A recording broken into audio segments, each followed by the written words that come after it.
What does your hat say? Is it This one? Oh, it's my Reelisms. Oh, that's your Reelisms hat.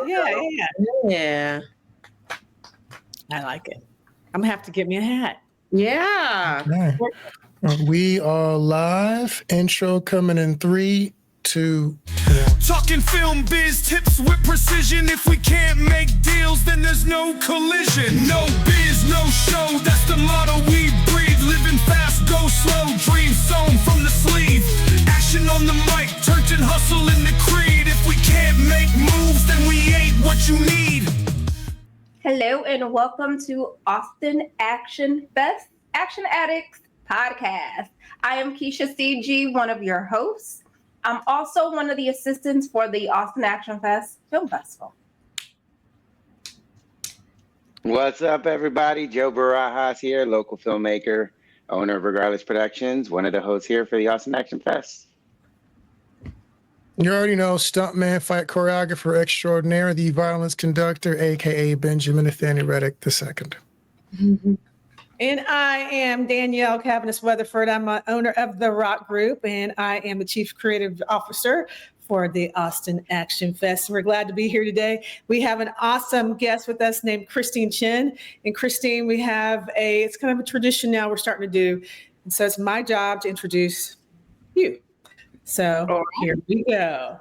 Christine Chen is a creative force of nature, a moth drawn to an irresistible flame of storytelling. Only she doesn't just chase the light, she becomes it. With a camcorder in hand at the age of 10, Christine discovered the magic of capturing life through a lens.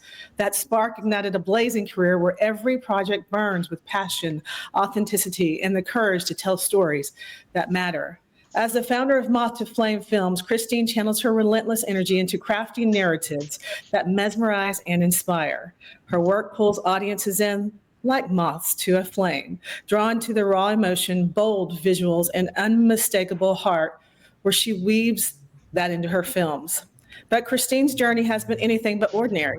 She's a certified EMT and former firefighter who knows how to stay calm and under pressure, whether extinguishing flames or igniting cinematic ones. She's also she became a first assistant director, a happy mishap that fueled her passion for the organized chaos of film sets and solidified her reputation as a fearless leader behind the camera.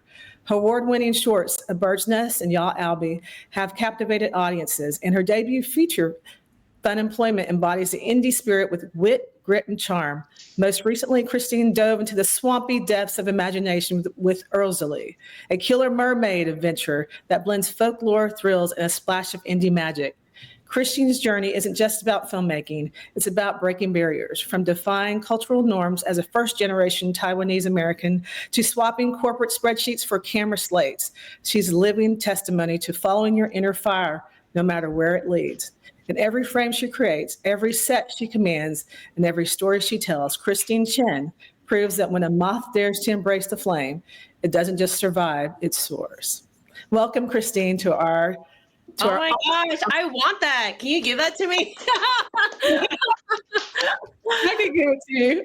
I want it. Yay. I'm so glad that you got the Moth to Flame. Like, why the whole idea of why I use that name for my production company. I wasn't sure, but I was hoping that was exactly what that was.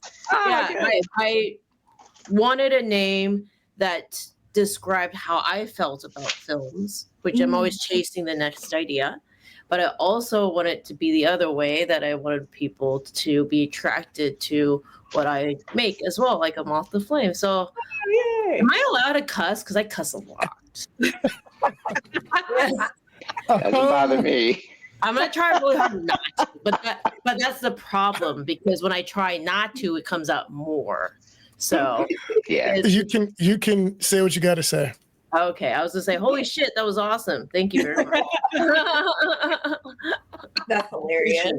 Thank you. I appreciate that. We're honored to have you here. Honored to have you here.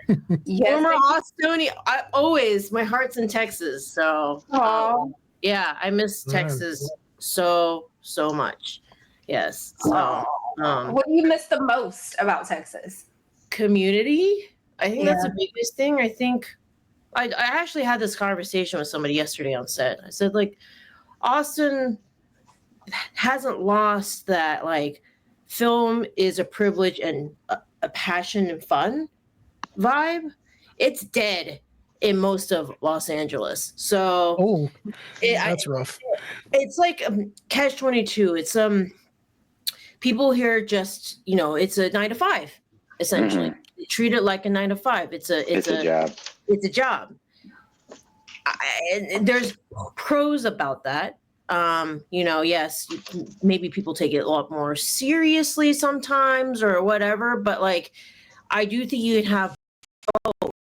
I think you can love something and be passionate about something so much that you do take it very seriously, but also you care about it beyond just doing your job, but like from a higher level of like, this is what this work represents me, therefore I want to put out what best represents me. And I don't know, I just miss that about Austin sets. Like as an AD on a lot of Austin sets, I always feel like the bad guy because during breakfast, everybody's like reuniting, have a great time. And it's like family. And I'm the one who's like, hey guys, we have to work now.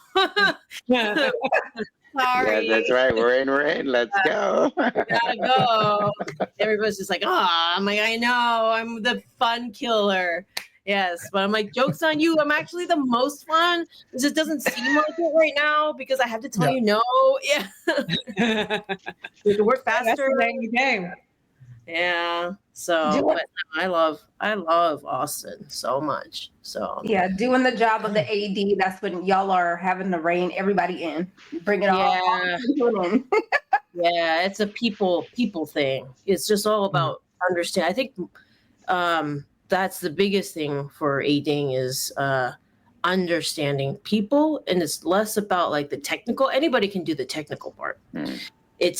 But not everybody can understand that it's all about people and reading people and anticipating what people need before they even know that they need it. Basically, yeah. So always having to stay a step ahead or a couple steps ahead. Yeah, still multiple steps ahead. Exactly. So being an AD is like being set mom. Yeah, it's like set mom, set therapist, walking people off the ledge, being like, you can do this. They're frozen because they're stressed out. Usually, type thing, can't make a decision. Let's it's okay. Let's figure out. I know this is not your exact vision, but let's figure out what we can do to get close to it so you can finish your project. So a lot of that. It's problem solver. Slave driver. Being the first AD is how you got into filmmaking, right? That's how you first started becoming a filmmaker. No, like I would say it was how I got into narrative filmmaking professionally. Okay. So I'd always been making stuff, and I have Moth is a production company. And for a very long time was focusing on like event videography. I did weddings for a very long time, basically anything that I could shoot to make any kind of living was what it was in the very beginning. And I started narrowing it down. It became more corporate type stuff.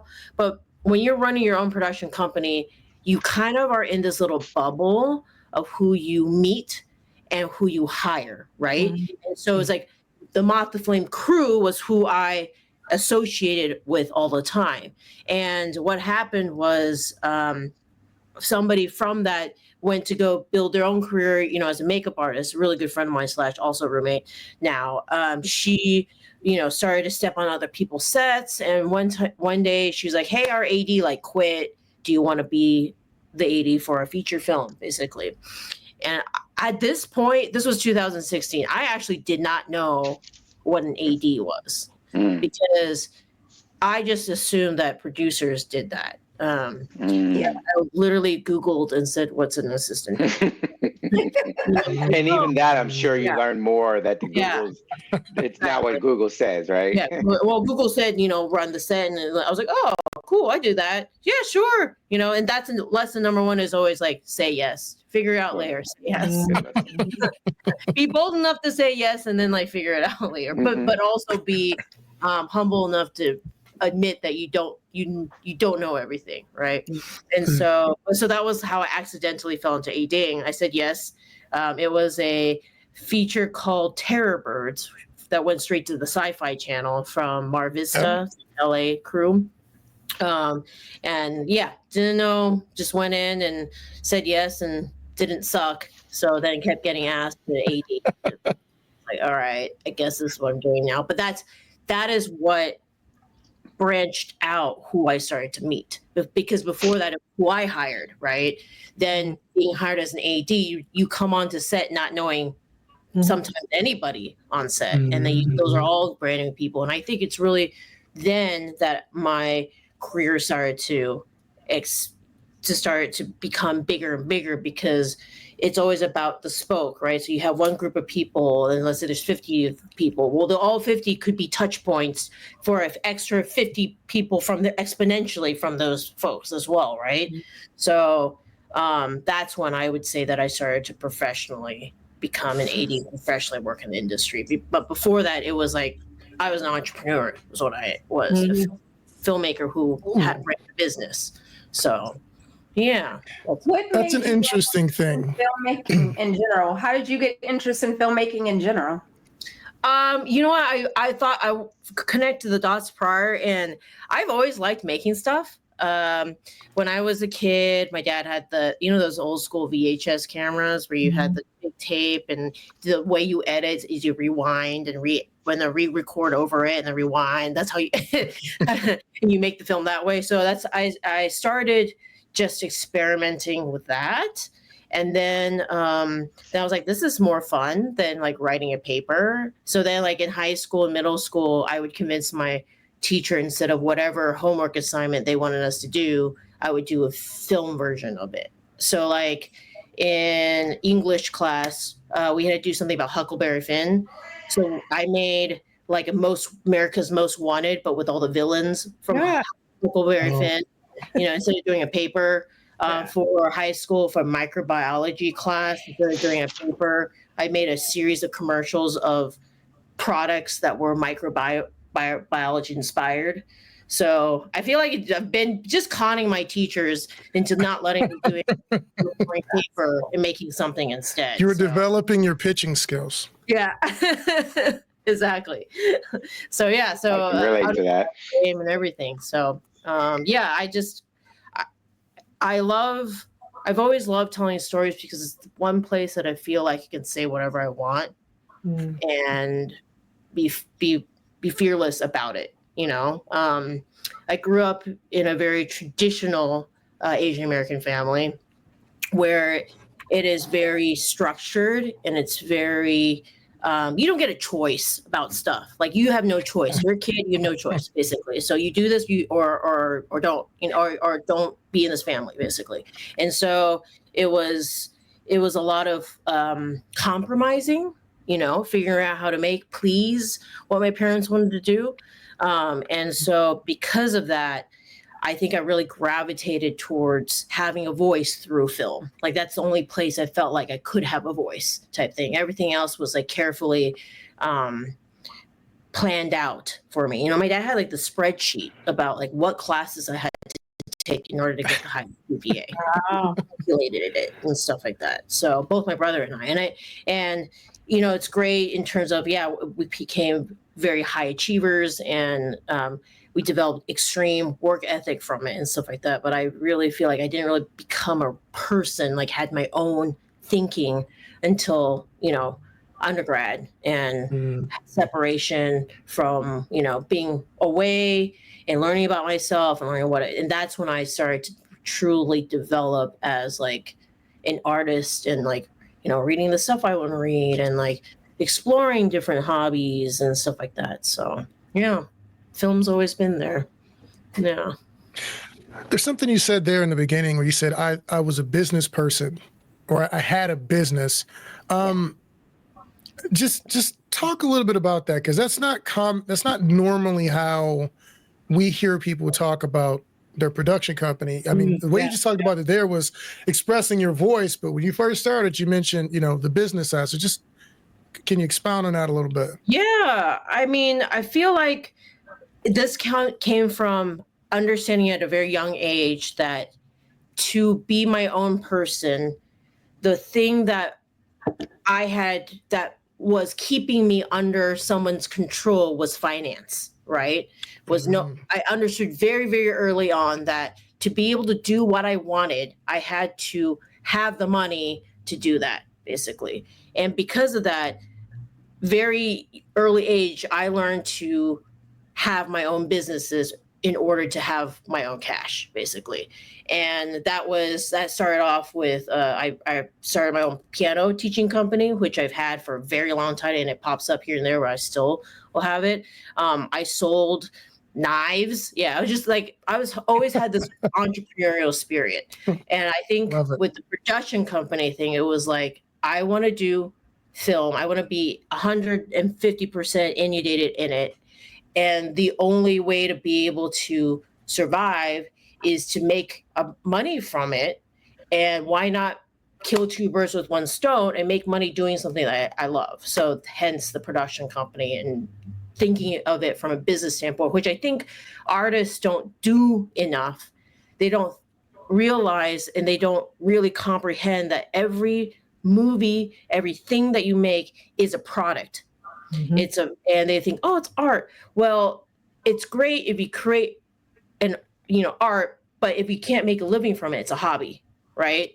So if you got to be able to figure out how to monetize it, or you can't survive on it, or you'll always be tied to some other format, which is totally fine, tied to some other way of making money to fuel your art, right? So you got two options. You work another job to pay for your real passion, or why not kill two birds with one stone, which is a lot harder than, that's why we end up with 1 and 2, and it's a balance. So it's never perfect, but yeah.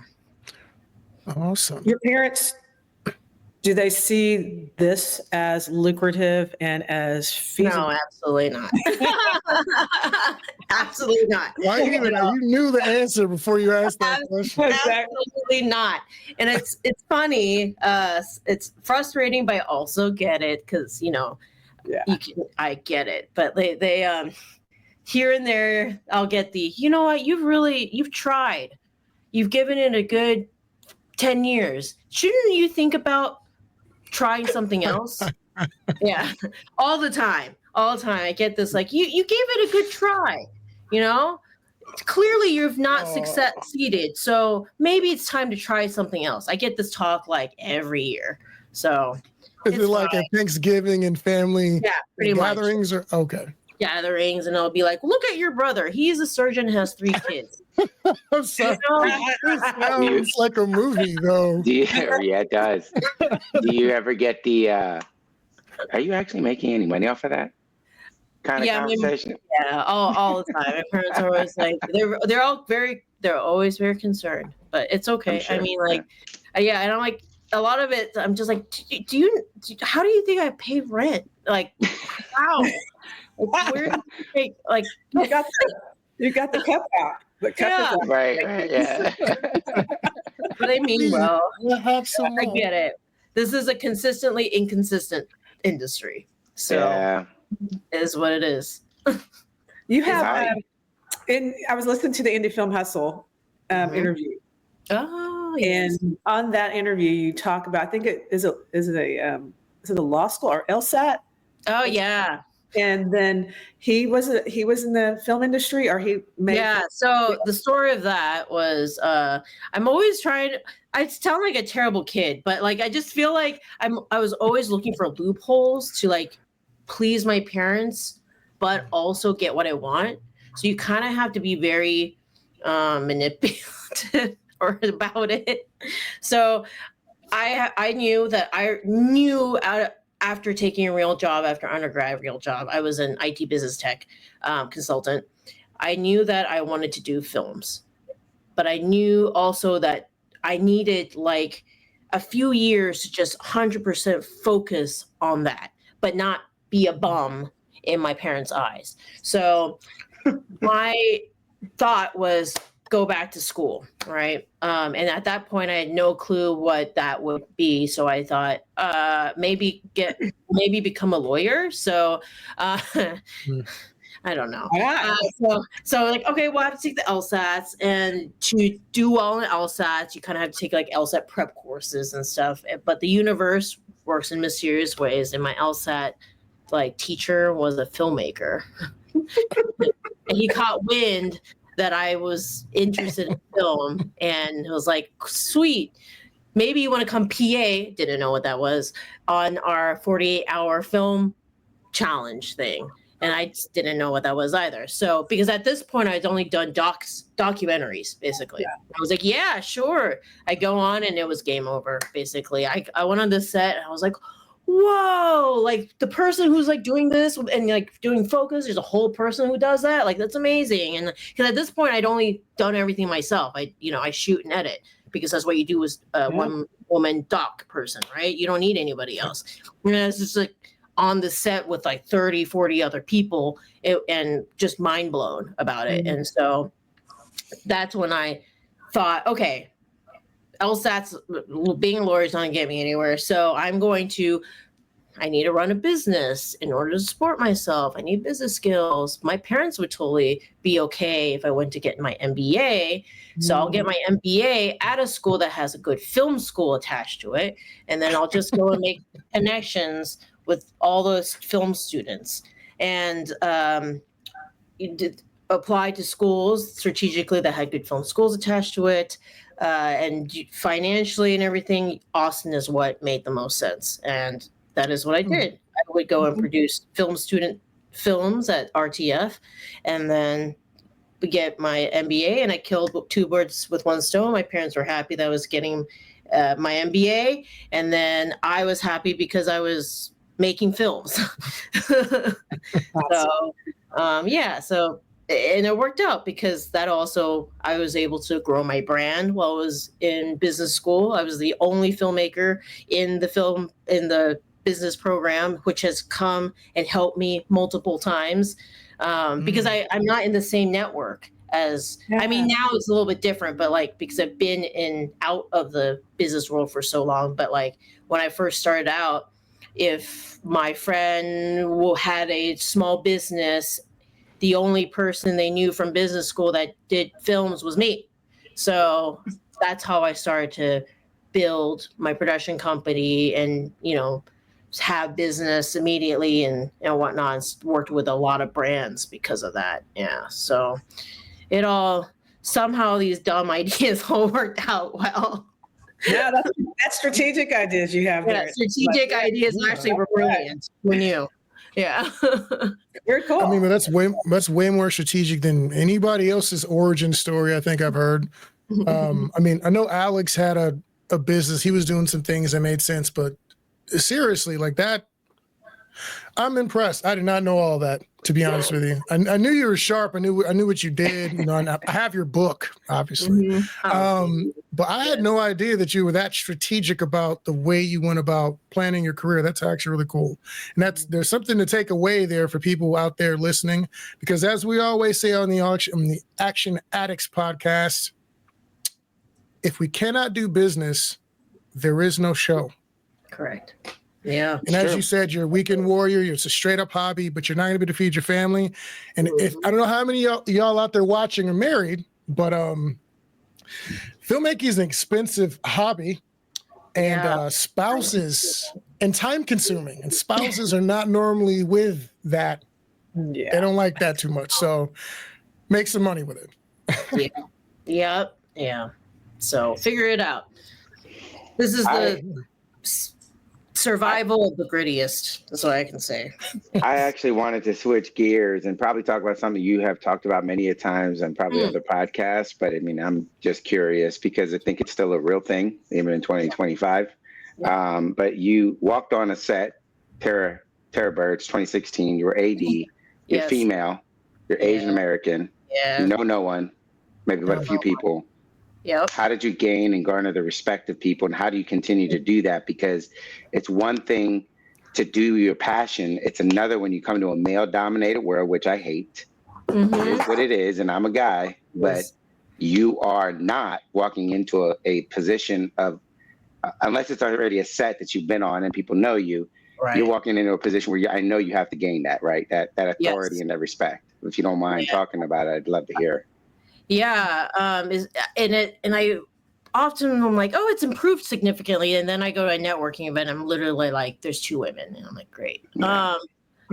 That just happened like last week, actually. So I think the biggest thing is, and I go through everything that I do, I think number one, you have to establish this people first. It's always people. And people always remember the way you made them feel. Mm-hmm. So a lot of times I feel like I get jobs because people still want to hang out with me afterwards. So, but there's a line, right? Yes, I am kind and patient, but I know what I'm doing. And I think people, when they can see that and see how you run a set, that's where the respect develops. And I think a lot of it comes with, I take a lot of time explaining why. Nice. And coaching. That's so important. Yeah, I think when people can understand why certain things are done a certain way, there is a bigger respect for it and respect for you as well, because they realize there's a reason why you're asking them to do something a certain way, right? Instead of brute force being like, just do it, Because I said so. Because I said so. I think when it's harder to take the time to say why, because in the moment, sometimes you won't have the time to do it. But then there'll be times when things have calmed down. Well, I will go back and say, hey, this is the reason why we needed to do it this way, because blah, blah, blah, blah, blah, blah, blah. Sorry if I may have come off snappy or whatever, but like in the moment the sun was going down, we had to make this decision now, type thing. But like, I think when people realize, oh, you're doing this because you're trying to get this result and stuff, that helps a lot. But that definitely, I have been on many sets where even with that, there is still this prejudice. And I see it the most through the dynamics between male and female, unfortunately. And a lot of that comes from unhealed trauma, in my opinion, that they subconsciously don't even know. And how it manifests itself is it's a response of, because you told me what to do, I feel less like a man, or I feel like you are questioning what I know, or questioning who I am as a person. You're making me feel insecure when I am an insecure person already, type thing. Yeah. Right. And you're bringing it to surface. Yes. So you're bringing it to surface. Yeah. And it's, I think, harder to take from the opposite gender if you haven't worked through your own problems, Sure. And so that's why these days, I think as you do it more, you just don't take it personally anymore, and you can recognize the signs, and you are okay to bow out gracefully sometimes, like there's been, I think the initiation in this industry is like, 1, you've been fired, 2, you haven't been paid. If you've been one of these 2 things, you've done it enough, something will have happened between Eric Roberts. So like, I've done all 3, but the sometimes like it's a relief to be like, cool, like I get it. It's a divorce, right? Because the relationship between AD and a director, AD and a DP is a marriage. It really is. So not everybody's personalities are going to match. And some people need something else, and that's why I just kind of take it as a cool, like we just don't match, and I'm not giving you what you need to respond properly. And I know where that's coming from, and it's cool, type thing. And I've seen it. I've seen it being like, I literally just said that, but because somebody else that looks more like you is telling you the same thing, you can take it, Right. And I'm like, cool. it's fine because it's not there's a time and place to educate, but sometimes some people are beyond that, and you just gotta. Sometimes it's just not your job, Sometimes in that moment, like I got other stuff to do. I got other stuff to do. I have other better things to do. It's not my job to make you feel secure, Yeah. So yeah, but if for the most part, if I go about putting people first, people see that and respect that. And then I can explain why and coach people about it. People see and respect that, and just like being good at your shit, like being there on time or early. People see that. People see when you hustle. People always see when like you're there and you're in it and you're part of the team. When I'm done with anything, I always thank the crew, thank all the people, giving credit where credit is due. I think is a big thing. I read a lot of books on just like leadership and stuff like that. And one of the big things they talk about is that the best leaders take all the blame when things are wrong, but they give away all of the credit when things are right. And I think that's really important, The people that I don't want to work with, and I have people on my list, are the people who take all of the credit when clearly they're not, when they've done the least, and yeah, or they blame things on, just when things are going wrong. And it's just like, come on.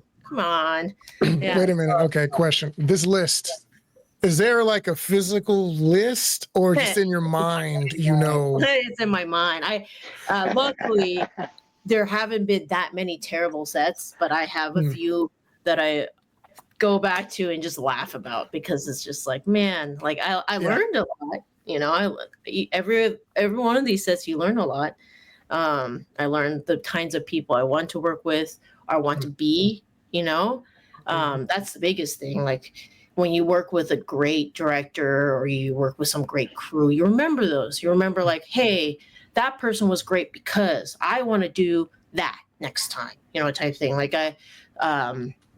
working with a director who when people were rushing and everything and somebody who fell, he like said, hey, stop, like let's just all stop and take a breather because like our lives anything is more important. We are more important than this project. Let's remember that, and just like little things like that and thanking everybody, I like that. You can learn from everything. So yeah. I won't. Yeah, I'm just on the level of the list thing. I remember when I first started doing business and wasn't film, and I had friends who wouldn't support me in what I was doing, and I could not. And this is really important for filmmakers to understand too. Like there are people who cannot connect their love for you to what you do for money, right? If you were bleeding out in the street, if you needed a place to stay, they might even let you borrow their car. Yeah. They got you. You're in there. But if you say, hey, man, I need like $200 for this Kickstarter or I need an investor for this project, they're not there. They don't understand. Like there's no correlation between those two. And it took me a while. I was salty for like 2 years because I was like, yo, I'm doing this stuff. I think it's a cool thing. It's not even it's something you already buy. Why don't you buy it from me? And they just wouldn't do it. And I had a wall in my bedroom, and it was called the Wall of Fraud. Oh no! And it had. Listen, I wasn't fully healed yet. Jesus hadn't done his work on me just yet. But I had a wall of fraud, and it was people. Not that I disliked them. Just these are the people who didn't support me when I was out here trying to make a living and do what I had to do. I got over that. Okay, I'm a grown man. I got over it, but it did hit me in the feelings for a while. I'm not gonna lie, and it took me being a business owner and working harder to get over that. But also, it taught me that when my friends say they're gonna start a business, hey man, I'm there. What you need? You need a video? I got $20 a month. I'll put it on PayPal. I don't even need to buy nothing. Just here. I'll support you. So it turned me into the type of person I felt I needed when I started. So yeah, totally, 100%. I mean, that's part of the reason why I started this brand. But that's the whole thing of like,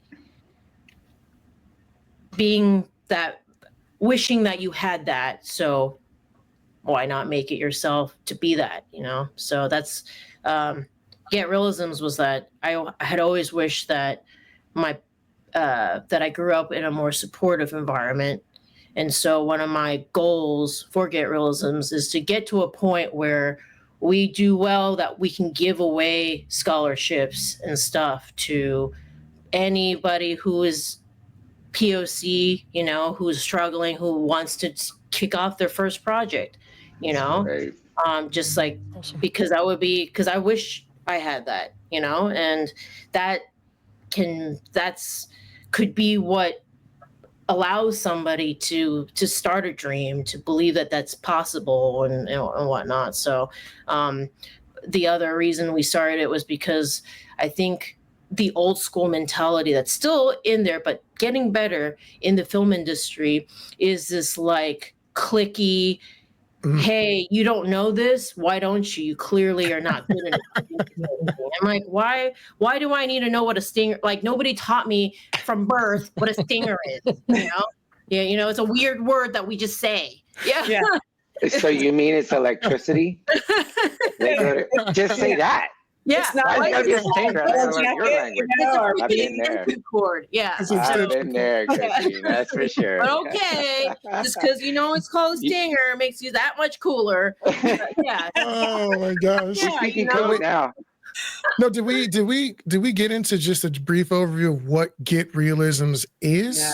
Not yet. Oh, I mean, not really, but it's so I started it started as a book. I created it on the set of Terror Birds, actually. The idea came out because we were on the set that was very toxic, and just like these terms that like people were throwing out that I did not know, because I had been working on my own sets and I wasn't using any of those terms. And so, you know, people be like, let's flip the world. I'm like, yeah, let's do that. Like, no clue what the fuck that meant. And then just, you know, like played along with it. Oh, cool. Learned really fast. Flipping the world is, you know, like just because nobody teaches you this stuff. You learn on the job, right? I'm like, That's why right. isn't there something out there that is accessible feeling, that teaches you all this, so that you don't feel like an alien when you're on set, or you don't feel like a fish out of the water. You're already going to feel like a fish out of the water no matter what, because it's a new environment. But at least you come in with some knowledge, you know? So yeah, and I made it into I wanted something like your mom could read, you know, or your grandma or anybody, so that it could be a conversation, a way to try to relate, you know, with your family member could relate to you, you know, and be like, hey, striking, you know, okay, mom, cool, you know, thanks, you know, I get it that you know it. Yeah. So, but like cute, you know, that's a way that you can like, instead of this, like we're in this elite class of people, and like, if you don't know these words, you're not part of our club, and like, you can't make movies. Like, I made movies because it brought me lots of joy as a kid, and I think that anybody can, if they are passionate about it and they want to tell a story and everything. Sure, not everybody can make it a career because it's hard, and it's a consistently inconsistent, and it takes a lot of grit and focus to do it. But if you want to make a film, you can, you know. Right. And why not include people in that, sharing that joy and that love and whatnot, you know? So that's why Reelisms is an educational brand, and it's a brand that's supposed to demystify filmmaking through community. So so we created this like picture book. It's like this. Yes. And then it's all these cute little drawings and stuff. It's supposed to look like a second grader, you know, type thing. But you read I through needed that book exactly 20 years ago. 20 years. I don't remember how long. I needed that book 20 years. I actually graduated with a radio, television, film degree and minored in business. So I kind of did the opposite. And then I acted for 2 years, and I was like, there's not enough money in this. So I got to go work behind the camera. And when that happened, you know, and the thing is, I knew some of the terminology, like assistant director. They're like, go talk to the AD. Yes. Who's that? Yeah. Really? Like, or just even, hey, I'm gonna go 10-1. What does that mean? Yeah. What's that? Copy. What am I supposed to copy? Yeah. What am I doing here? Go grab an apple. What? Yeah. I learned so fast on the set, like you did. Yeah. And I guess because maybe I was a guy, I didn't have maybe as hard of an adjustment because people were really eager to teach. And I remember that and seeing that book would help someone like me at that time when I was just like, I just need to get paid and I want to learn how to do this because I clearly can't do it as an actor. I can get paid as a crewman here and I got to get this done. I'll add actually one more comment because I think you kind of hit the nail on the head about like the people skills and then, you know, being relatable, maybe like after hours, you know, as a community. But like when we're on set, I'm cool to an extent. Yes. And then when we got to get to work, we got to get to work. I feel like I became a better filmmaker, maybe even just person in general, when I had kids, because that's how it is. Like my kids, I'm daddy. We're friends sometimes, but don't get it twisted. I'm not your best friend. I am your daddy. Yes. And it's exactly like that on film set. It is. It is. All my crew and cast are my children. That's how I feel. And when I go use the restroom, they go F off and do whatever they want. Exactly. It's like, hey, I'll be back. Keep this going and come back. What happened? We're waiting for you. Yeah. Literally. Get it done. Anyways, I get you. Yeah. That's awesome. That's great.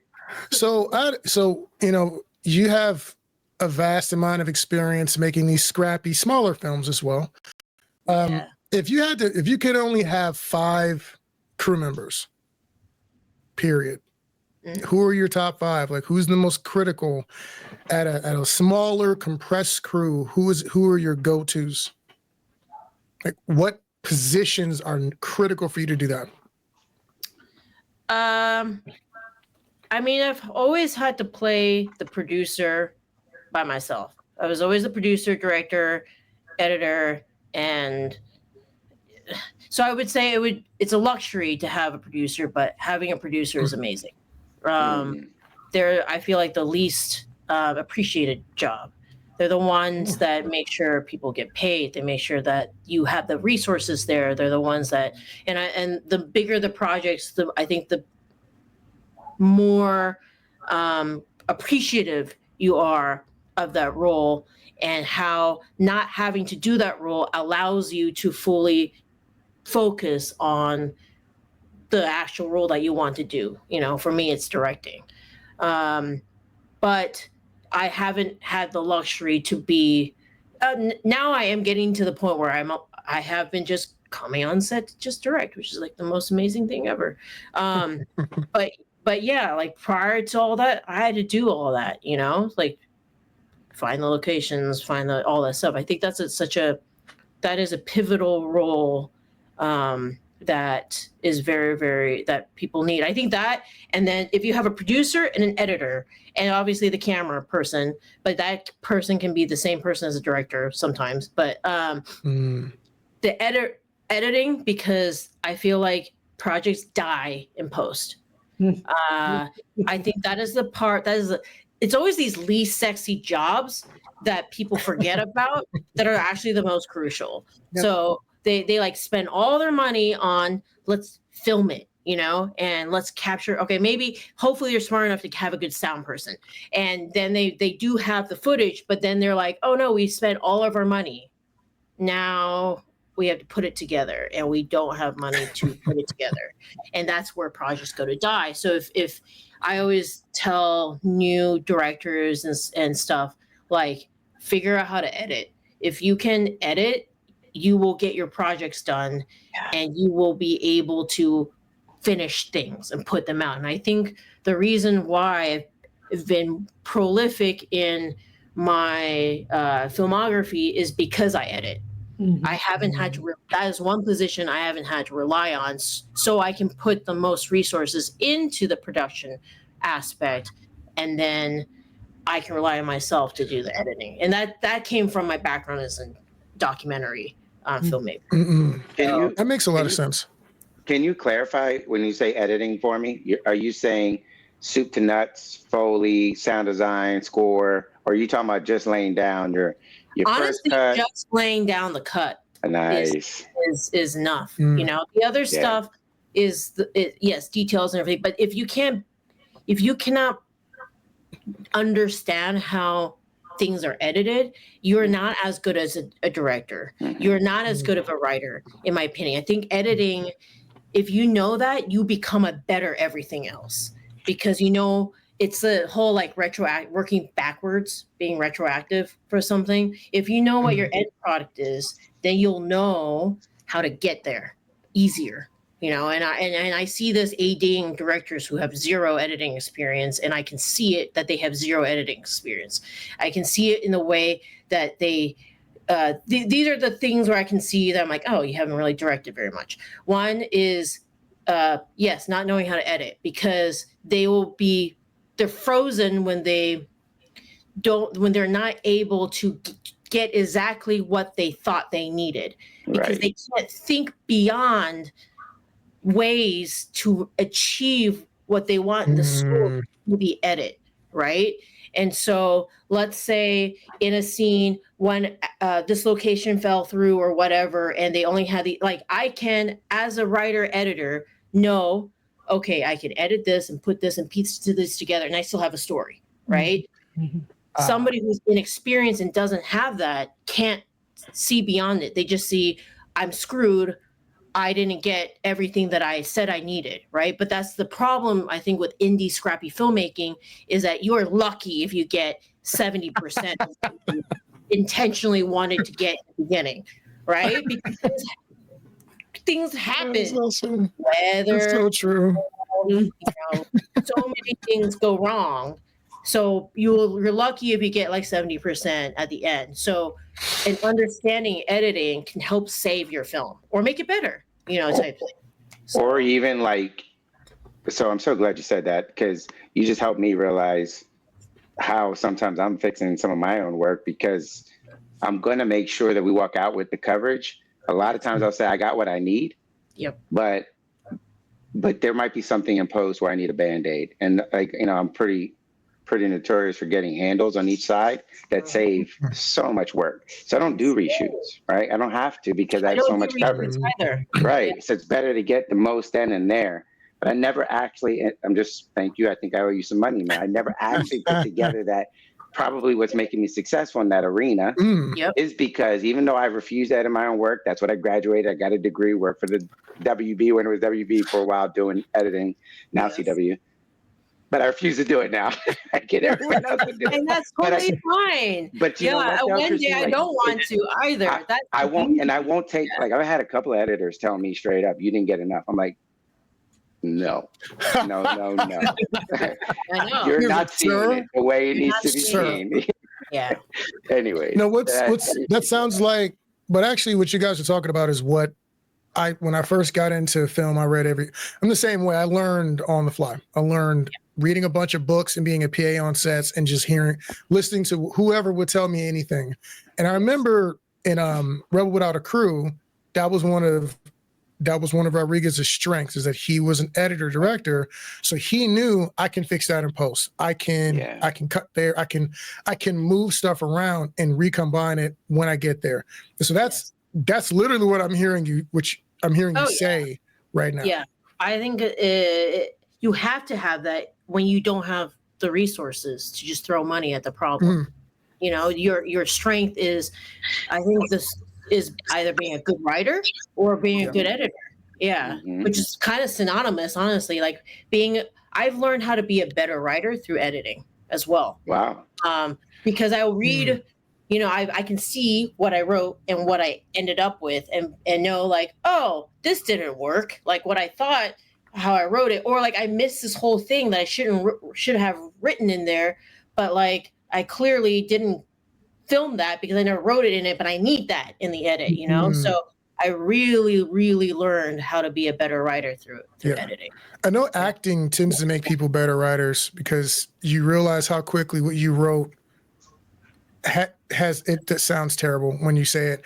I had to learn that a few times. Like, oh, okay. When I have to read this out loud, it's not as interesting as it looks. at all.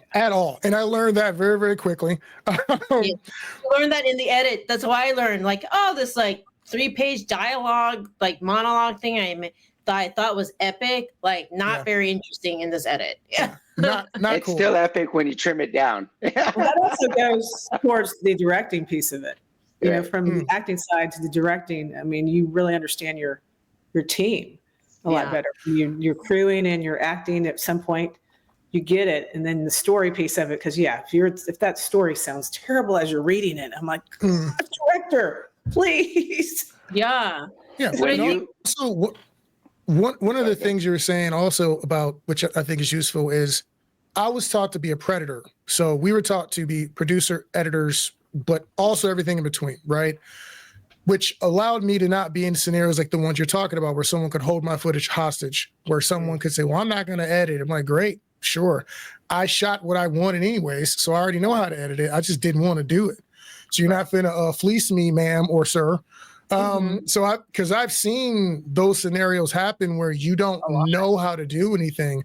And so anyone I meet, when I tell them, like, hey, man, I know it's not the fun part, but you want to be able to at least cut this together and like have a vision of what you want. You don't want to be relying on another person to make that happen.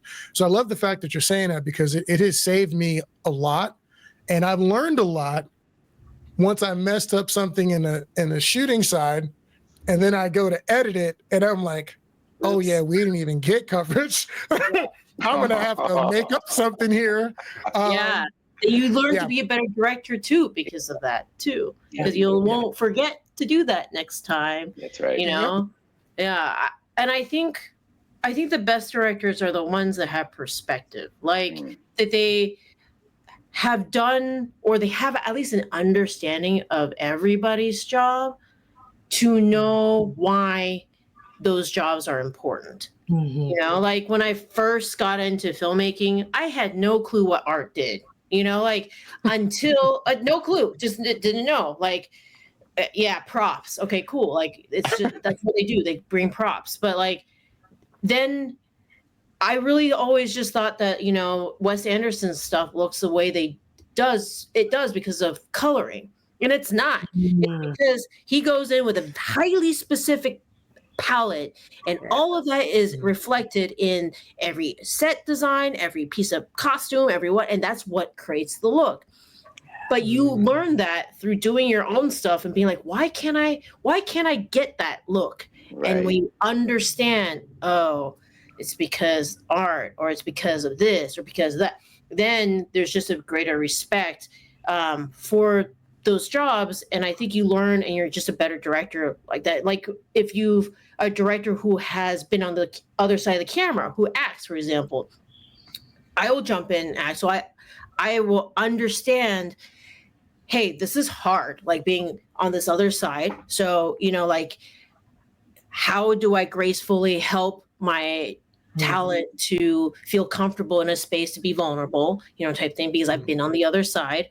Or, you know, how do I explain something, communicate something in a way that is easier to understand, because I've been talked to that way as an actor and didn't understand what the other person was talking about. So like simply being like, hey, this may feel weird, but on our camera, this is how it looks. But if you shift your face like this way, it looks better, you know, like, but you being on when you're in it, you don't know, like when you're an actor and you're on the other side, you don't know these things. And so I just think that like all directors should be an editor at some point, and not forever, just like have a taste for it. You know, they should AD something, try something. All directors should produce something once, because there will be a appreciation for the resources you are able to get, you know? Totally. Yeah. So totally. That applies to like everything. Every crew should do at some point. You're right. It's the same reason you don't appreciate trash men until you don't have a trash man. Correct. Then you're like, that PA was doing thank you, sir. Yeah. Thank you, sir. Yeah. Thank you. That's a great segue. I want to ask a quick question. So is there like a creative endeavor that completely just flopped you started it and it just didn't go your way? And what did you learn from it? My first short was in 2008. That was my first foray into narratives right after undergrad, which was I'd only done docs before. And it flopped because I hired people based off of what they had. So like I hired a DP because they had this camera. I hired this crew because they had this gear. I learned so quickly, you don't hire based off of what people have. You hire because of that person. You can figure out the other stuff, but if that person sucks, but they had the best gear, like you're going to have a terrible experience. And that is what happened. So I hired people based off of what they had, and like they basically took over the project. And like I had a DP who basically tried to just anything I wanted, he'd be like, no, I'm going to do it this way. Or I'm not going to do what you said. I'm just going to do that. It became his film, basically. Wow. It was very traumatizing that I didn't make another narrative film for a while. And like didn't finish out that, because it was like nothing like what I had gone in doing. And that is the biggest lesson is the equipment, the stuff, you'll figure out a way to get it. But people, like if you aren't hiring based of the people and the right vibe and stuff, like that will ruin how you experience a set. Like people make it all. And hiring your friends is not always the right call either. I think that's another big thing. Hire based off of like portfolios, based off of like, do I feel like my voice is heard when I talk to this person? Can we collab together? You know, is it a give and take relationship type thing, right? Do I trust this person? If I feel like I have to micromanage this person, then maybe I shouldn't hire that person, right? Because you're hiring people for what they can bring to a table, right? And so like when I bring people now to any project, I trust that I hire them to do this stuff. So yes, I'll look and they'll ask questions, I'll approve things, but I'm not going to be, there telling them what to do or like, because I hire them, I trust them, And so I paid you to not have to do that. Correct. And it makes it so great because then you just have to do what you want to do, which is either directing or whatever it is, So I think that's nicest. So would you say that this also applies to finances? So like producers on the finance side, do you work with people based on the same criteria, or is it that those people are so distant from the project that you're less concerned about the vibe? It just kind of depends on how involved the person wants to be in the project. So sometimes there are people who, because I gave you this project, I feel entitled to have creative say in this project. And you have to be very careful about that. So if you don't want that, then that's probably not an investor or if you're aligned with that investor creatively, then cool. Yeah, sure. But the worst is when I had this come up with Erzulie, and we decided not to go with a specific investor because of that, where we were like, cool, they're going to sign on. They were interested in it, but then they started saying, let's recast this person. Let's recast these people. Let's like rewrite this whole. And at that point I was like, they're trying to make their own film. I don't know. This is not going to work, type thing. And so we had to like, thank you very much, but this is not a good fit type thing. And why not? And then part ways because of that. So it really depends. There are also investors who are just like, I like you, but I don't need to be involved with anything, put my name there. Cool. Appreciate that I'm supporting you type thing, but I don't want to, I don't need to have any creative decision. Right. So I've had one of those in my whole life. They're hard. They're hard to find. Yes. Yeah. Yeah. We need more of those investors like unicorns. that. They're unicorns. Yes. So, but that's what it is. I think it's just it is that it's or I mean maybe if you're doing like if there's some strong beliefs that you have in your film or whatnot, and you find an investor who literally is the polar opposite of what you are trying to say in the film. I do think that affects things. Unfortunately, there's the like what is it called? Something by association, where you're like Guilty by association.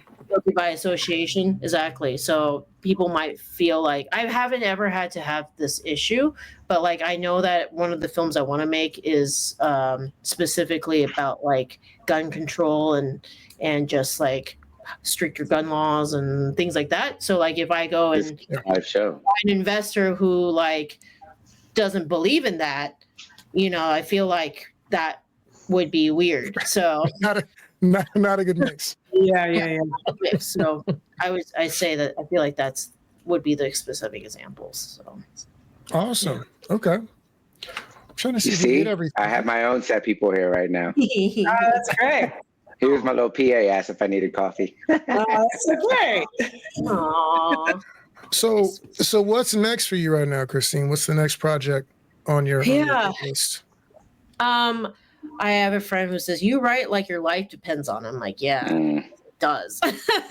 So that's why I write, because I've written for the opportunity to direct. And so the project I've been working on for a very, very long time, I started in 2017, is this PTSD amongst first responder cause-based film. But having been to the film market, the American film market, I know dramas are so freaking difficult to sell. But I feel like so many filmmakers have a film that is like their cause-based film that they want to change the world with. This is that film for me. So because I, as a former first responder and firefighter and everything, so that's the one I'm trying to get up and running. But I'm always writing, so I have like 2 or 3 other scripts that I'm like, whichever one takes flight, I'll go with that, type thing. You just have to like throw spaghetti at everything and hope something. So when you're out there with these different scripts, are you walking into rooms and pitching people all of those, or is it hey, this is my lead, and if you don't like that, I got something else? Like, how are you normally doing that? I think I'll talk about them, but it's more of a conversation type thing. I don't think I really pitch until I'm intentionally trying to pitch somebody. So like when I was about to make Erzulie, it was like, I'm intentionally trying to raise money right now.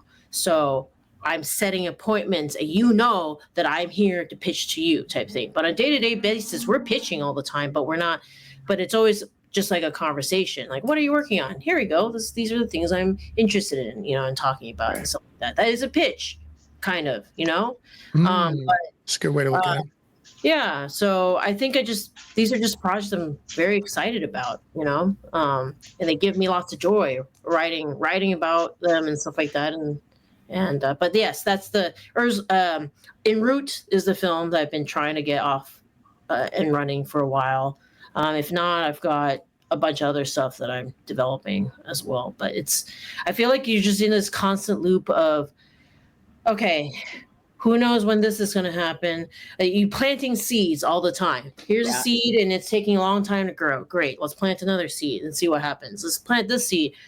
Freaking garden everywhere. But like some of them are like short, some of them and some of them sometimes grow and some season, like you just don't know. Yeah. And so the thing that you can control is how much time you put each day to develop something or write or whatever. That's the only thing you can control. So like that's what I choose to control, is how much time each day do I dedicate to my craft to get closer to my goal, So like right now I know I'm trying to do En Route. So every day looking at the script or looking at fellowships to apply to, or what can I, or if not that, try to write 5 pages every day type thing. Just making sure that if this is what you want to do for life and everything, you're always every single day putting in that 1 or 2 hours consistently, dedicated purely 100% to that. And it's hard. Dean, is this Moth to Flame now? Is it mainly you now? Yeah, Moth to Flame. I mean, I have people who are like, if I'm like, hey, I have a Moth to Flame project, like I want you to come, like they're always part of the team type. Yeah. Thing. Like in terms of like running it and stuff like that, it's me. But I'm trying to grow it. I'm trying to relaunch it as like a bigger umbrella as an agency here in LA. The whole strike thing was really stressful here in Los Angeles. And the one thing that I know that I can control is that brands always need content, no matter what. Yeah. And so I got to put my MBA to use, right? So I can speak that language. So why not, why not control the projects and help brands and it's a business, right? So if I can build that part of it, I can always have something that will feel my passion projects and stuff like that. Absolutely. We always say, go ahead. Do any of your passion projects I know you were talking about En route, but do any of the ones you're currently writing have like high intense action and maybe even some like... Yeah, I would say Erzulie that you can actually watch has action in it. Very good. Mermaid film that came out in 2022. I have actually watched it, by the way. Love that. Yeah, that had stunts in it. Yeah. And that was a whole. I'm glad that was. I have had experience ADing stunts, which helped me with directing that, and knowing how to edit, I think helps a lot with action films as well. And I myself dabble here and there with stunts, so I find it really fun. And so I think having an understanding of all that made doing stunts in a film more accessible. But yes, Erzulie is. We had somebody suspended on this like excavator, and you get it's like a brief. It's like for 5 seconds in the film too, and that like that's the thing about stunts. You have these big ass contraptions, and like the scene itself lasts like 10 seconds or 5 seconds. Absolutely. Yeah. Trust me. It makes it look so good too, right? So yeah. So, but yes, that one. Dream Nation, you did a long time ago. I did. Yeah, Dream Nation. Yeah. Honestly, En route is an action film. Because they're going to a bunch of. It's not action in the sense of like, there are 2 fight scenes. Now I think about it, but like it's more real, like less like what you think of traditionally action type stuff. But it's an action film. Yeah. So we say if there's kick stabbing, chasing, or jabbing, it counts. Correct. Yes, it's got all that. So yes. There it is. That'd be great. Man, have Christine to talk about maybe having a class for us for Austin Action Fest if she has time. Originally, we meant to have this conversation a long time ago, and I don't know what happened to the schedules and whatnot. But you were a name floating as an interview for a while now. So I'm glad we finally got to do this. But absolutely, we're putting together some things for people to get some education, who are learning like us on the fly and aren't going to go to Full Sail, right, and take out a private loan to get it done. But maybe have $50, $20, whatever, to learn some basics and be of value on a set. So we'll definitely talk. We'll talk about that moving forward. I did have a question about your AFM experience, because we hear a lot of people talking about, it's worth it, it's not worth it. Like, we're hearing a lot of things about AFM. So I'm just curious, like, what's your take on the whole deal? So the good thing about AFM is you learn how the sausage is made. So you learn, this is why investors don't want to invest in a drama film and blah blah blah. Like you learn why why it sucks is because it's completely disheartening. You go and every single person only wants it. It's always about what's people want at that moment. And right now, everybody wants a horror film. Yeah, a horror film. Really, that's what every single person wants, some sort of horror genre film. And if you don't have that, they won't give you the time of day. You know, like, and it's literally that. So you learn. You just learn the realities, and sometimes you need that, right? You need the punch in the face that this is reality, and this is what the environment right now is distribution wise, and how do you stand out when every single person is looking specifically for a horror film? Like, so I wouldn't go there with but this is good. Now I know, right? I won't go if I'm there with En route, for example, with a drama film. I will go there if I have an action horror film, or if I have a rom-com or something like that, right? And I know who do I go to talk to do that, because I've now gone and I know kind of what kind of distribution companies are there, right? And so these are things you hear about, you kind of know, but you don't know until you get there in experiencing it. So it's a good experience at least once. So you're in the meat grinder, as it were. Yes, exactly. To be like, oh, I get it, type thing. Oh, okay. If a film is more than a year old, everybody thinks it's old. Like, oh, I should have brought my film before I even, decided on this in this whatever. Like, oh, this is where the deals are made, and like, oh, next time I should. Yeah, so it's just like eye-opening. So I think it's worth going at least once. Okay. Yeah, just to see how. And also, sometimes it's nice to get that reality check too. Or especially if you come in and be like, oh, I'm going to make an art house film and like everybody's going to buy it and stuff like that. Go to AFM and it'll crush your dreams. Like literally. But sometimes you need that. You need to have your dreams crushed to realize like, okay, like let me either be clever and figure out a way around that, or like, because that's what allows you to do that. Knowing what you have to work with, the reality of it. And if you are truly 100% still want to do what you want to do, go for it. But you just need to be strategic about how you go about it. Now I know I won't go to AFM to pitch my drama film, right? But if I have these things, I can do that. Now, how do I get my drama film made? I got to find another alternative or whatever, type thing. So I think knowing the playing field allows you to play the game a bit better. That's cool. Yes. How often do you just try to sell your scripts?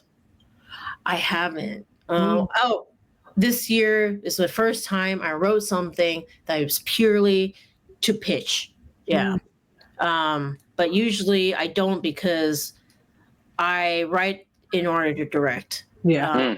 So that's, I don't want anybody else to direct any of these things that I write, except I did write one thing this year where it's purely just to sell type thing. Yeah. Okay. So, I think that makes a lot of sense.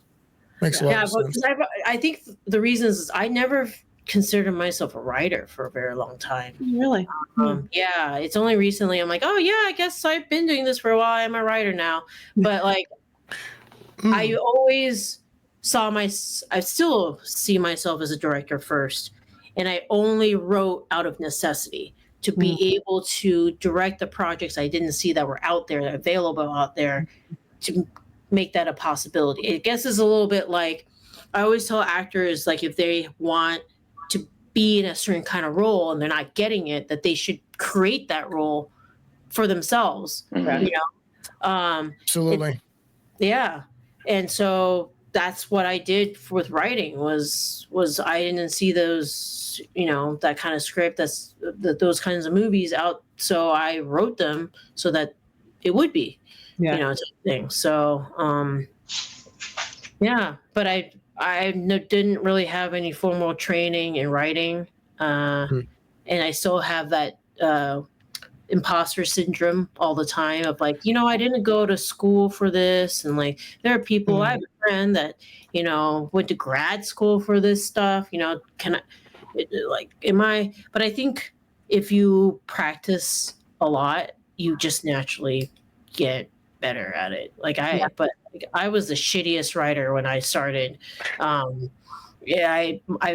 found myself in a graduate level, writing class during when I was in business school, because in business school I was allowed to take. I petitioned for 3 electives. You could take 3 electives outside of the business school, and I took all of them at the film school. But the film school is very specific about what kinds of classes you're allowed to take. Like you couldn't touch any production, basically. But you could take like a history for film. You could take a graduate level writing class. That's what I ended up taking. And I took a producing class as well. So those are my 3 classes. And I'm very glad that those are the classes that I took. I was the worst writer in the graduate level writing because these are people who came in with writing as their career in mind, right? And that's all they had compared done to what?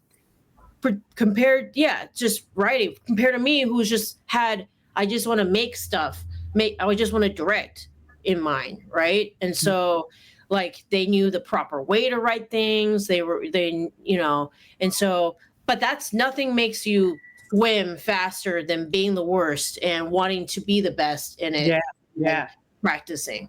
So I think one of my best hurrah moments was getting into. It wasn't even. I was just a second rounder at AFF, Austin Film Festival, in 2018 or 19 for En route actually, and I saw those same people who were in my class, who were judges or also there and stuff like that. And it was this moment of like, hey, I'm here too, guys. Like, remember I was the worst writer? I'm also here now. So like, that's so awesome. That was a nice moment for me personally. To be like, that's cool. I'm in the same room. Yeah, and that's I deserve awesome. to be in the same room. Yeah. So because I worked very hard to be here in terms of practicing. So okay. Awesome.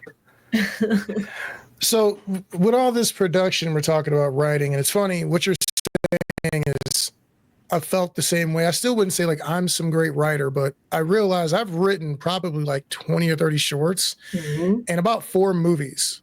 But I wrote I wrote that stuff to have a chance to direct the action specifically. Yeah. Like I saw a fight scene in my head and I built what had to happen around it for that to make sense. But so I never, I'm some writer, but I got a couple of stories under my belt. So I guess that's something to be happy I'm a writer now. Yeah, exactly. Yes. But if you had like unlimited funds and you could fund whatever you wanted to do and money wasn't an option, is En route your next project, or is there something else you have that's maybe crazier that you'd really want to do? I mean, there's definitely a crazier film that I would like to do, but I think with impact, En route's probably the one that's more impactful, and so that's the one I feel like I need to do. But yeah, I mean, the sequel to Erzulie is got like like mermaids from around the world and all sorts of shit. Like that's very expensive. So like that one I would love to do, but that's like the avatar that you write and then like you shelve it for like 10 years and then like then you're somebody and people care and want to fund it. That's kind of that film. But in order to be there, I got to make something that like, gets into one of the festivals that people care about, type thing. And I really truly believe that that's En route.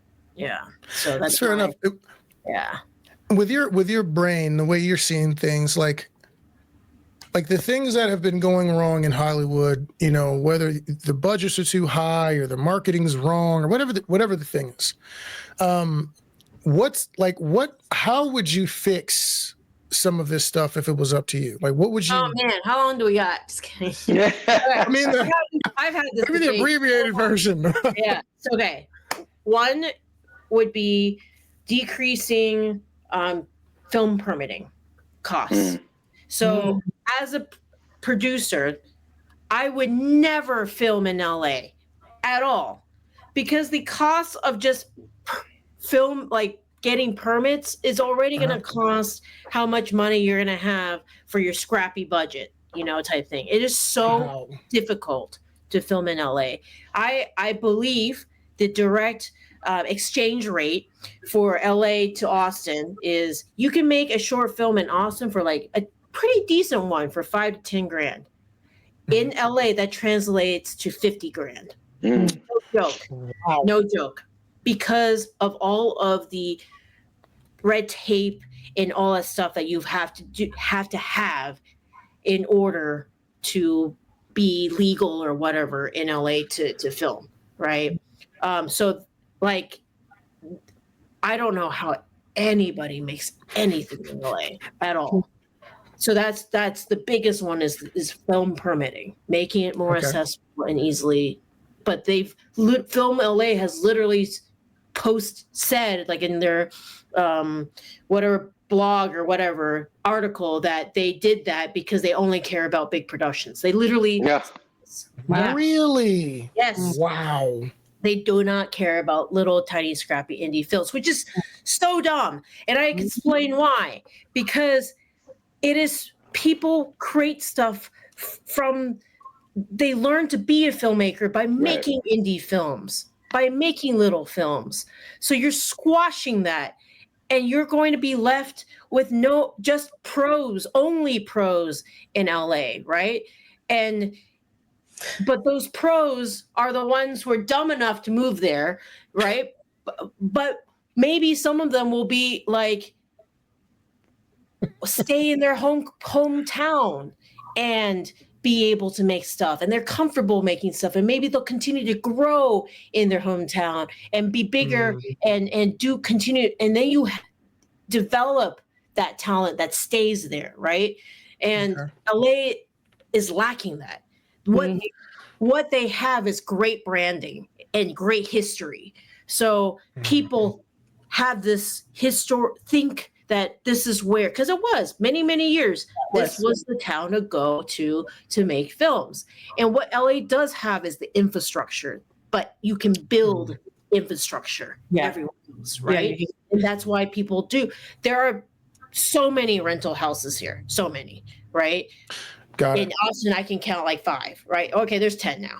But like there used to be only like 3 or 4 rental houses in Austin, right? But here, there's so many that you can get.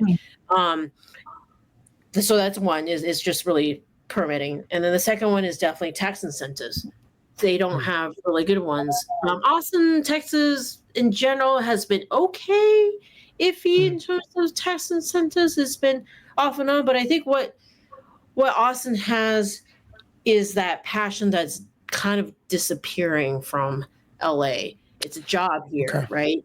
It's going to be very difficult for somebody to come in and be like, hey, work on my film for free, work on my film for very much nothing, type thing. So there is definitely more of a culture of, I only do something. And I get it. I'm in the same boat. Because I'm at the career level where I can pick and choose, right?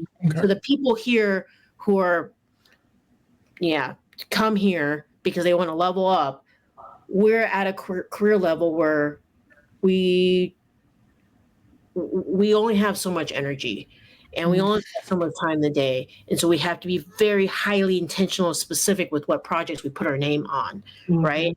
And so it's going to be harder to develop your community because unless you have something to give, right?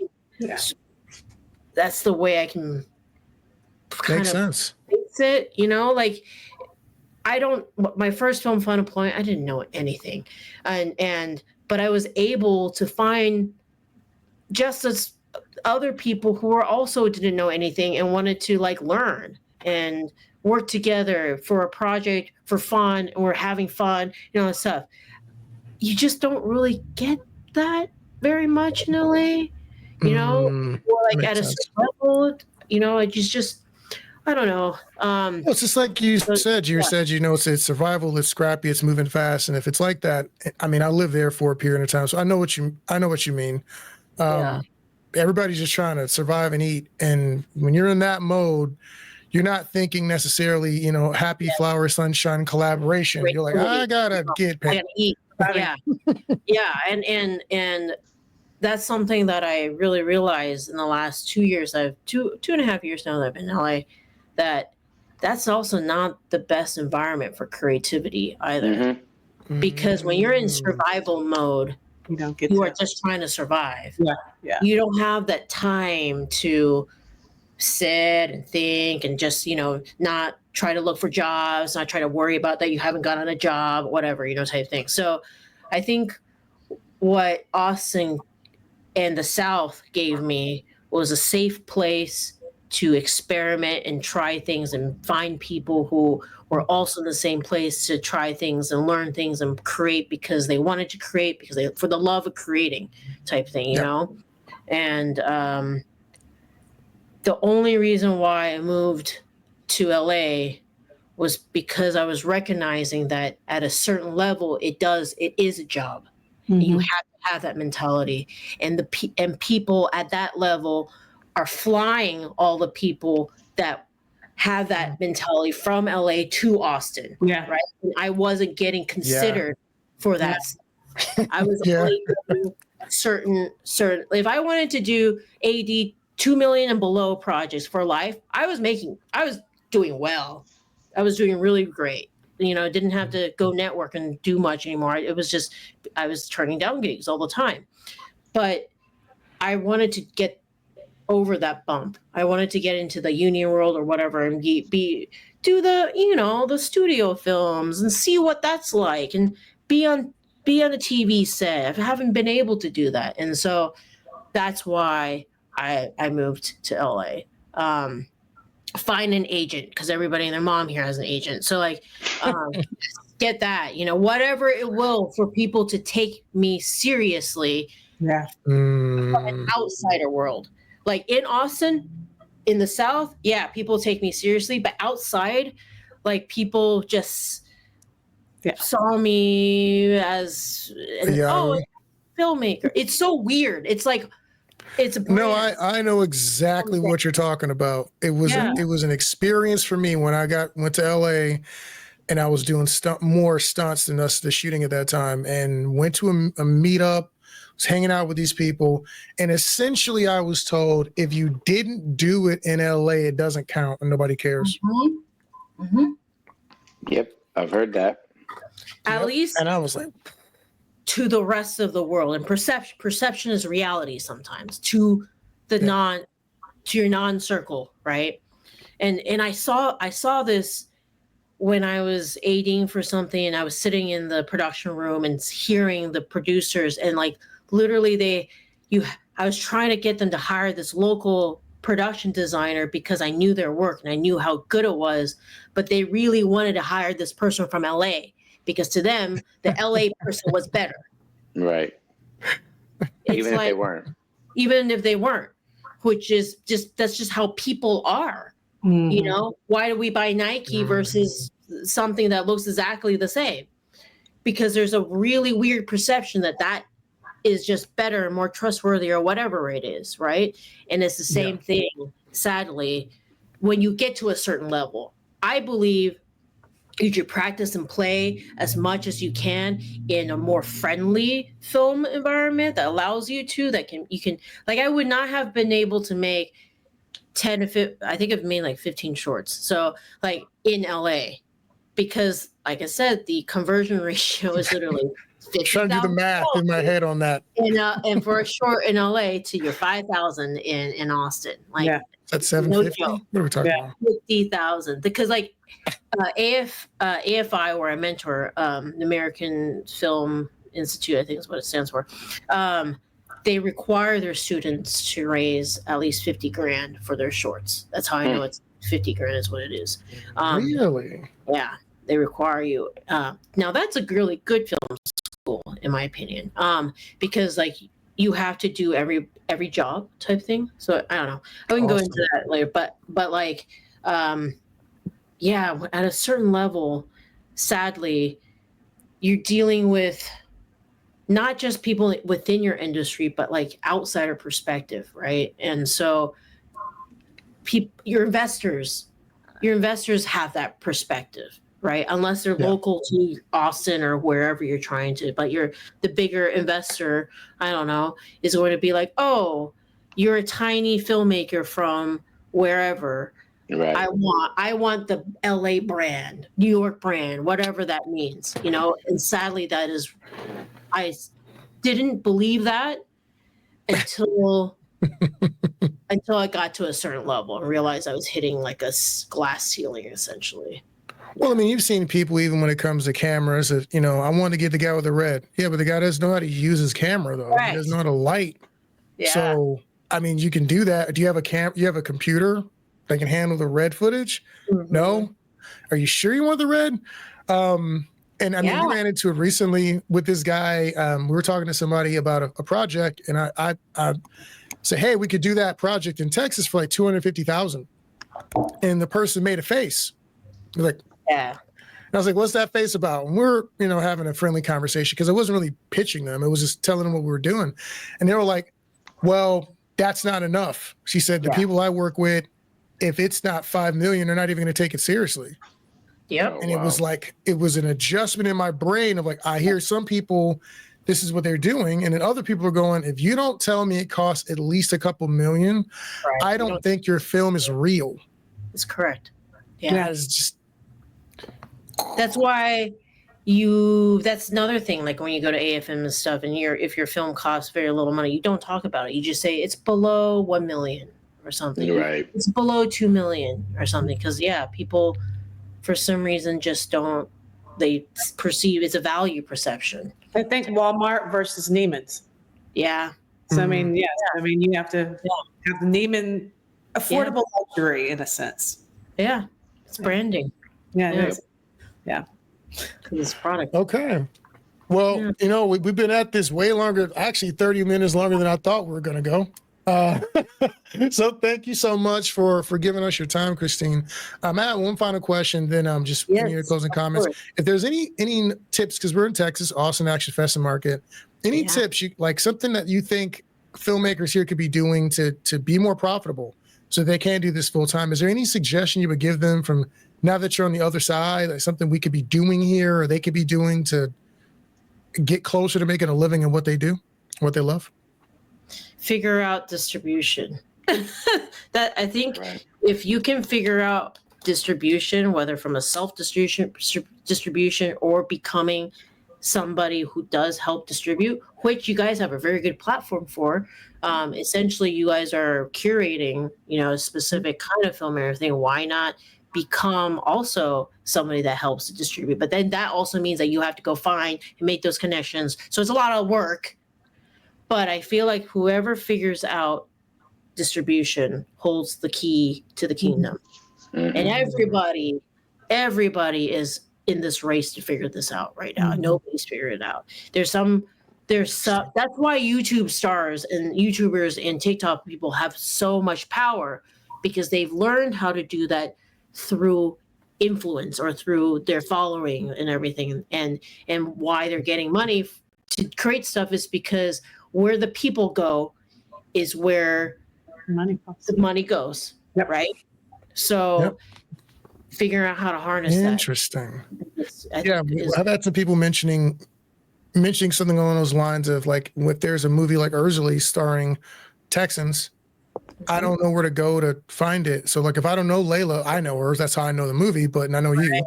But if I didn't know you two, how would I know that the movie happened? Is there a site? Is there a place for like Texas films or indie films that I could just go support? You know, so I had a conversation about that last night. So that's actually, it's turning here. Okay, so anything you want to say to us before you get out of here? I know you got to run, so I miss Austin so much. Austin's the best. I miss Texas filmmaking and filmmaking in the South. I think the best thing about Texas, I hope that it'll never go away, is community. Community is so important, and it's not everywhere, but like it can make a difference with how long you can stay in the game.